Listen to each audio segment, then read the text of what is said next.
The heavy wooden doors of Grace Community Church in Asheville, North Carolina swung shut behind the last guest, leaving the sanctuary packed with 200 people on a warm September afternoon.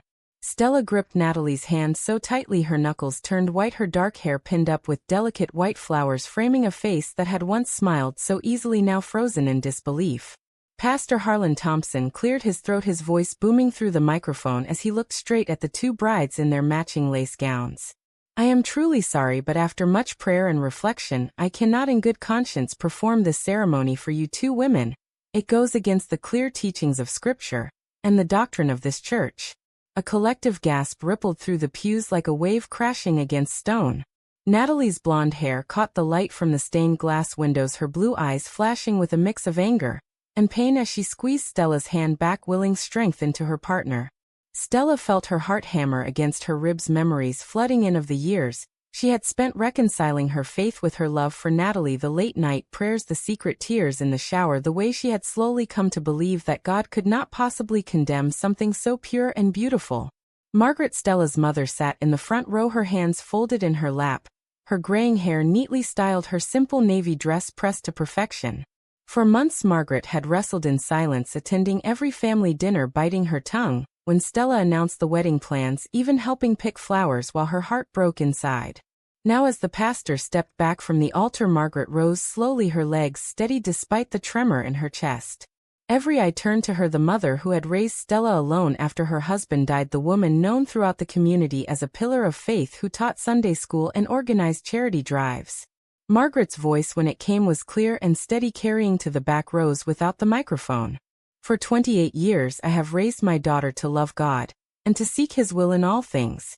I taught her the Bible, I prayed over her every night, and I believed with all my heart that the path I walked was the only right one. But today, standing here watching my Stella and Natalie look at each other with a love that is real and deep and kind, I find myself asking the question I have avoided for so long. Is this the God of love I have served, or have I been blind to His greater mercy?" The church fell into a silence so complete that the distant hum of traffic outside seemed loud. Stella's breath caught in her throat, her dark eyes wide with shock as she stared at her mother. Natalie felt tears prick her eyes, the weight of the moment pressing down on her shoulders, the years of subtle rejections from Stella's family suddenly shifting under this unexpected declaration. Margaret continued, her hands now clasped tightly at her waist. "I have lain awake nights begging God to change my daughter's heart, to make her love a man to fit the picture I had painted for her future. But He did not answer in the way I demanded. Instead, He showed me Stella's joy when she is with Natalie, the way Natalie cares for her, the patience, the laughter, the way they lift each other up through every trial. If that is not love, then I do not know what is. And if love is from God, then who am I to stand in its way?" Whispers began to spread, but Margaret held up one hand, her voice rising with quiet power. "I am not saying the Bible is wrong. I am saying that perhaps we have read it with hearts too hardened by fear. Today I choose to stand with my daughter, not because I have all the answers, but because I cannot deny the truth in front of me."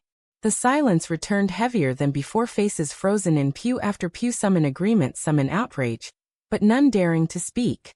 Stella felt a sob rise in her throat, the years of hidden pain, the nights she had cried alone, wondering if her mother would ever accept her, now cracking open in this one moment.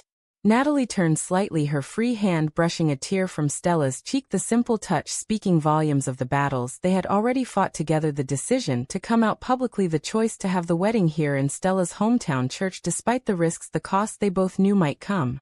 Margaret sat back down, her shoulders trembling slightly, the weight of her words settling over the congregation like a blanket. Pastor Thompson stood motionless, his prepared remarks forgotten, the unexpected turn leaving him without words for the first time in 30 years of ministry. Outside the church, the autumn leaves rustled in a gentle breeze, unaware of the storm brewing inside. Stella and Natalie remained at the altar, hands still linked, their love now laid bare in front of everyone, the price of that honesty already beginning to reveal itself in the stunned faces around them. The decision to proceed or walk away hung in the air, but for now the silence held them all captive. The silence stretched for what felt like minutes, though it was only seconds before a low murmur started in the back pews. Natalie pulled Stella closer, her arm wrapping protectively around her waist, the lawyer in her already calculating the next move, the possible legal angles if the church tried to cancel the reception, the emotional cost to her partner. Stella could not tear her eyes from her mother, the woman who had once grounded her in faith, now the one who had spoken words that felt like both salvation and betrayal. As guests began to shift uncomfortably, Margaret's sister Aunt Linda leaned forward, her face pale, whispering something urgent, but Margaret shook her head firmly, her decision made. Pastor Thompson finally cleared his throat again, his voice hoarse. "We will take a short recess to pray and reflect. Please remain seated." The couple stepped down from the altar, Natalie guiding Stella toward a side room, the heavy door closing behind them, cutting off the growing noise. Inside the small office, Stella collapsed into a chair, her hands covering her face, the dark strands of her hair falling loose. "I never expected that from her, Nat. All these years she barely spoke my name after I came out. She prayed for me to change, she sent me articles, she cried in church. And now this." Natalie knelt in front of her, taking Stella's hands in hers, her blonde hair framing a face full of fierce love.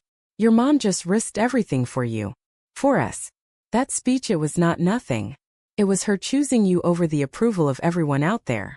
But Stella shook her head, the internal conflict tearing at her, the years of Sunday school lessons, the Bible verses she still knew by heart, the fear that she was leading both herself and Natalie down a path of sin. What if she is wrong? What if we are wrong? The doubt had haunted her since college, when she first met Natalie at a debate club event in Atlanta, the tall, confident law student who challenged everything Stella thought she knew about herself. Their first date had been innocent coffee that turned into hours of talking about dreams and fears, Stella hiding her growing feelings until Natalie reached across the table and took her hand. From that moment the pull had been undeniable, yet the guilt had followed like a shadow. They had built a life together in Asheville, Natalie working long hours at the firm, Stella teaching literature to high schoolers, their small apartment filled with books and plants and quiet evenings where they cooked together and dreamed of a future. But the family pressure had always been there, Stella's mother calling weekly with questions about church attendance, the subtle hints that a nice Christian man would make her happy. Natalie's own mother, Laura, had been more accepting, sending care packages and inviting them for holidays, but even she worried about the social backlash in North Carolina. Now in the side room, Natalie stood, pulling Stella to her feet. "We do not have to decide right now. But whatever happens, I am with you. The cost is ours to pay together." They emerged to find the church still buzzing, Margaret waiting near the door, her eyes red-rimmed but steady. "Stella, I meant every word. I have been so scared for you, but today I saw clearly." Margaret pulled her daughter into a hug, the first real one in years, the embrace carrying the weight of lost time and unspoken pain. Natalie watched the moment, her heart swelling with hope, yet braced for the fallout she knew would come, the texts from colleagues, the whispers at work, the way this viral moment might affect their jobs. As the guests filed out, some offering awkward congratulations, others avoiding eye contact, the couple decided to proceed with a simple civil ceremony at the reception hall later that evening. The drive there was quiet, Stella staring out the window, replaying her mother's words, the decision to honor the love despite the church refusal, feeling both brave and terrifying. At the hall, friends rallied around them, toasts were made, but underneath the joy Stella felt the fracture in her family growing, the sister Emily texting furiously from the church, "I cannot believe Mom did that, you have ruined everything." The betrayal stung deep, Emily, who had always been the golden child, now turning against them. Natalie held Stella's hand through the evening, her own mind racing with the moral dilemma of pushing for more public advocacy or protecting their private peace. By midnight, when they returned to their apartment, the adrenaline faded, leaving only exhaustion and the knowledge that the real battles were just beginning, the price of authenticity, measured in lost relationships and hardened hearts. The next morning, the local news had picked up the story, Margaret's speech spreading like wildfire across social media. Stella woke to her phone buzzing with notifications, some supportive messages from old college friends, others hateful comments from distant relatives. Natalie brewed coffee, her movements deliberate, the lawyer already drafting a statement in her head to protect their privacy. Stella sat at the kitchen table, her dark hair messy, her eyes puffy from crying, the internal war raging louder than ever. "How can I be happy when my family is falling apart? Mom stood up for us, but Dad would have been so disappointed." The memory of her late father, the strict but loving man who read the Bible at dinner every night, weighed heavy. Natalie sat across from her, blonde hair pulled back in a ponytail, her voice calm but firm. "Your happiness is not a betrayal, Stella. Your mom saw that yesterday. But we have to decide what we fight for now. The choice to stay silent or speak out, the cost to our careers, our safety." They spent the day fielding calls, Margaret calling to say she had been asked to step down from her Sunday school role, the pain in her voice evident, yet her resolve unshaken. "I chose you, honey, and I would do it again. The words brought tears to Stella's eyes, the awakening in her mother mirroring her own journey from denial to acceptance. But Emily's call later that afternoon was different, her voice sharp with accusation. "You always had to make everything about you, Stella. Mom is humiliated, the whole church is talking. I have my kids to think about, I cannot have them around this." The betrayal cut deep, Stella realizing her sister had chosen sides, the family unit fracturing under the weight of prejudice. Natalie listened from the doorway, her own past flashing back to coming out to her parents in Chicago, the initial shock giving way to gradual support, the contrast highlighting how different their worlds were. That evening they attended a small gathering at Natalie's mother's house, Laura hugging them both tightly, her eyes proud. "You two are brave. The world is changing but not fast enough." The conversation turned to the moral dilemmas, the choice between personal truth and communal harmony, the price Stella paid in sleepless nights questioning if her love was worth the pain inflicted on others. Over the following weeks, the pressure mounted at Stella's school, parents complaining about her teaching values, the principal calling her in for a meeting, the subtle discrimination wearing her down. Natalie faced similar issues at the firm, clients requesting different representation, whispers in the break room. One night after a particularly hard day, Stella broke down in Natalie's arms, the decision looming large, whether to move away from Asheville to a more accepting city or stay and fight. The sacrifice felt immense, the loss of family roots, the cost to their mental health. Margaret visited often, her presence a bridge and a reminder, the conversations deep and raw as she shared her own struggles with faith, the nights she had prayed for guidance, the unexpected peace she found in supporting her daughter. Yet even Margaret faced backlash from longtime friends, the community divided, the social cost clear. As autumn turned to winter, the couple's bond strengthened through the trials, Natalie proposing a quiet vow renewal just for them, the active decision to prioritize their love amid the chaos. Stella agreed, her heart lighter, the internal conflict easing as she chose daily to affirm her truth. But the external forces continued to push, the upcoming church council meeting called to address the incident, promising more confrontation. The escalating tension left both women exhausted, yet determined, the price of their choices measured in every tear, and every quiet moment of reaffirmation. The church council meeting was scheduled for the first Friday in December, the air in Asheville crisp with winter chill as Stella and Natalie drove to the building hand in hand. Stella's stomach twisted with anxiety, her dark hair tucked under a wool hat, her coat buttoned against the cold, the fear of further rejection heavy. Natalie drove steadily, her blonde hair catching the dashboard light, her mind focused on supporting her partner, the lawyer ready to speak if needed. Inside the fellowship hall, chairs were arranged in rows, Margaret already seated in the front, her face calm but her hands fidgeting, the moral weight of her previous speech now under scrutiny. Emily sat on the opposite side, avoiding eye contact, the betrayal still fresh, the family rift widening. Pastor Thompson called the meeting to order, his tone measured as he recounted the wedding day events, the congregation murmuring in agreement or dissent. When it was Margaret's turn to speak again, she stood, her voice steady. "I have not changed my love for God or this church, but I have changed my understanding of love. Watching my daughter and Natalie build a life of kindness and commitment has shown me that God works in ways we cannot always predict." The room fell silent once more, the power of her words echoing the unexpected awakening that had begun months earlier. But then Emily stood, her voice shaking with anger. "Mom, you are leading people astray. This is not love, this is sin, and you are choosing it over our family." The confrontation escalated, voices rising, Stella feeling each word like a blow, the internal conflict surging as she questioned her right to disrupt so many lives. Natalie reached for her hand, squeezing tightly, the decision to remain silent or defend their love hanging in the balance. Stella finally spoke, her voice trembling but clear. "I did not choose this to hurt anyone. I chose it because hiding who I am was killing me. The cost has been high, losing parts of my family, facing judgment, but the peace I have now is real." The meeting ended in chaos, small groups forming, arguments spilling into the parking lot, the societal prejudice laid bare in every heated exchange. Later that night at home, Stella paced the living room, the betrayal by her sister replaying, the decision to cut ties or try to reconcile weighing on her. Natalie listened, offering perspective, her own sacrifices clear, the hours missed at work, the strained relationship with conservative clients. The following week brought more challenges, a local newspaper article featuring anonymous quotes from church members, labeling them as influencers of immorality, the public scrutiny intensifying. Stella's school placed her on administrative leave pending review, the financial pressure mounting, the cost of their stand becoming tangible. Margaret called daily, her support unwavering, Yet her own isolation, growing friends distancing themselves, the personal toll evident in her tired voice. One evening over dinner, the three women talked openly, Margaret sharing stories of her youth, the close friendship with a woman that had once confused her, the parallel awakening she saw in Stella. The conversation brought healing yet highlighted the moral dilemmas, the gray areas between scripture and compassion.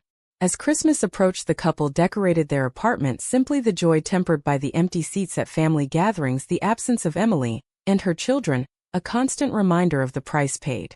Natalie's mother Laura visited, bringing gifts and encouragement, the contrast in family dynamics underscoring the choices each woman had made. The tension built toward a breaking point when Emily sent a long email detailing her pain, the sense of loss, the fear for her children's future, the betrayal complete in its finality. Stella read it aloud, tears streaming, the decision to respond or let go tearing at her heart. Natalie held her through the night, the bond between them, the anchor in the storm, the love that had survived every test, now the foundation for whatever came next. January brought snow to Asheville, blanketing the streets in white. As the community prepared for a special service at Grace Community Church, the topic announced as unity and reconciliation. Stella and Natalie received an invitation from Margaret, her note simple but hopeful. "I want you both there. It is time to face this together." Stella hesitated, her dark hair falling over her shoulders, as she reread the message, the internal struggle resurfacing, the fear of more pain. Natalie encouraged her, the blonde strands tied back, her eyes determined. "We have come this far. Your mom has risked everything." The service was packed, the atmosphere thick with expectation as Pastor Thompson preached on love and forgiveness, his words careful yet pointed. Then he invited Margaret to share again, the congregation leaning forward. Margaret stood at the podium, her hands steady, her voice carrying the weight of months of reflection. "When I spoke at the wedding, I did so out of love for my child. Since then I have lost friends, faced questions from my church family, but I have gained something greater, a deeper understanding of grace. Stella and Natalie have shown me that true love demands courage, the kind that challenges our comfortable beliefs. I do not claim to have all the answers, but I know that turning away from my daughter would be the greater sin." The church fell into that familiar profound silence, the shocking impact of her continued stand leaving no room for easy dismissal. Whispers started, then grew as Emily stood, her face flushed. "This is not reconciliation, this is division. You are choosing them over us." The confrontation spilled into the aisle, voices clashing, the drama unfolding in real time, the societal and familial pressures colliding head-on. Stella rose, her heart pounding, the decision to speak or remain seated feeling like the ultimate test. She walked forward, her voice soft but clear. "I love you all. But I cannot live a lie anymore. The cost has been my family, my job, my peace, but the gain has been authenticity and the woman I love." Natalie joined her side, their hands linking, the romantic moment beautiful amid the chaos, the commitment visible to all. Pastor Thompson called for prayer, the service ending in uneasy quiet, the awakening spreading through the congregation, some minds changed, others hardened. Outside in the snow, Margaret hugged her daughter tightly, the embrace, a symbol of the bridge built at great cost. But the backlash was immediate, Emily leaving without a word, her betrayal deepening the rift. Over the next days, Stella lost her teaching position, the official reason, budget cuts, the real one clear, the prejudice winning a battle. Natalie faced a client pullout at the firm, the financial strain testing their resolve. Yet through it all the couple grew closer, their decisions deliberate, the choice to move forward together, the light in the darkness.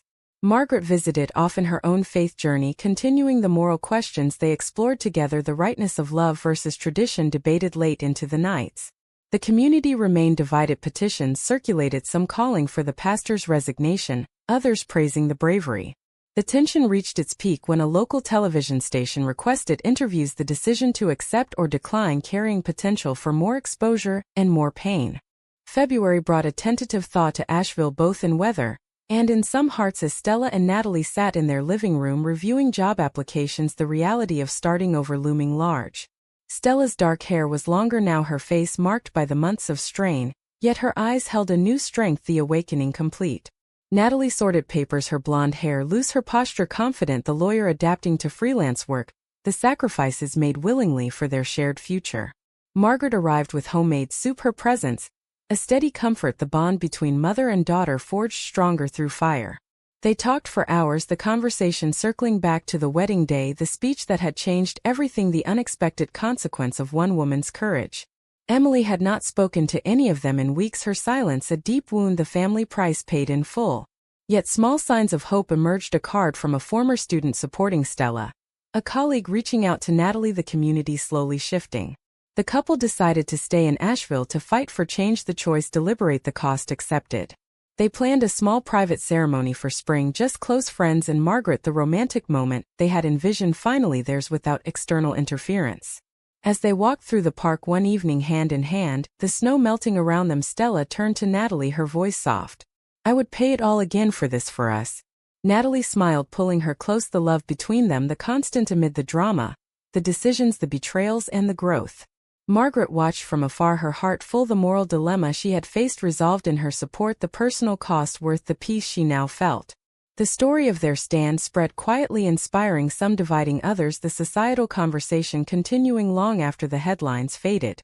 In the end, Stella and Natalie built a life on their terms, the internal conflicts quieted, the external battles ongoing but faced together. Margaret remained a bridge, the family forever altered yet connected by love.